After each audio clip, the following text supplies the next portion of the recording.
ద్వాదశాలలో రెండవ జ్యోతిర్లింగం, ఆరవ అష్టాదశ శక్తిపీఠం, ఇలలో వెలసిన కైలాసంగా ప్రసిద్ధి చెందిన శ్రీశైలంలోని శ్రీ భ్రమరాంబ మల్లికార్జున స్వామివార్ల దర్శనార్థం మంగళవారం ముఖ్యమంత్రి నారా చంద్రబాబు నాయుడు ఆలయానికి వెళ్లారు. ఈ సందర్భంగా ఆలయ సంప్రదాయం ప్రకారం ముఖ్యమంత్రికి అర్చకులు పూర్ణకుంభంతో స్వాగతం పలికారు.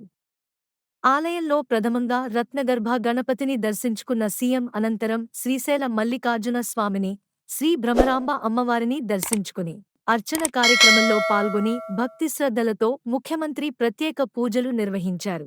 ఈ సందర్భంగా ఆలయంలో రుద్రహోమం, పూర్ణాహుతిలో పాల్గొన్నారు.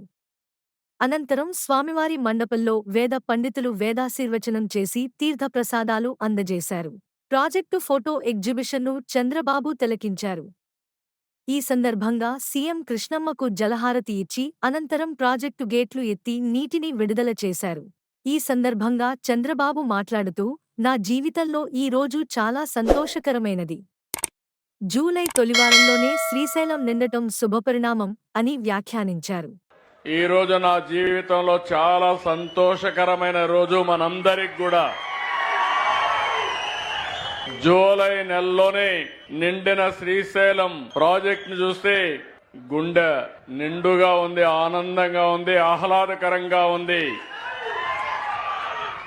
నీటి విలువ తెలిసిన వాడిని, అందుకే జలహారతి ఇచ్చి స్వయంగా భవిష్యత్తులో కూడా నీటి కొరత లేకుండా ఉండాలని ఈ రోజు నేను జలహారతి ఇచ్చాను. వచ్చిన వెంటనే మీరు చూస్తే చాలా సందర్భాలుగా చూశాను గాని జూలై నెలలో నిండుగా శ్రీశైలం ఉండడం ఒక శుభ పరిణామం.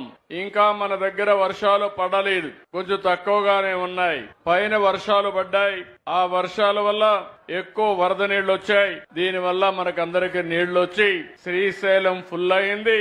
రాయలసీమ జలాశయాలు లేకపోతే మొత్తం కూడా కృష్ణా పరివారక ప్రాంతం కళకళలాడే పరిస్థితి వచ్చింది. ఇది కృష్ణమ్మ తల్లికి మరొక్కసారి మనమందరం ప్రార్థనలు చేద్దాం.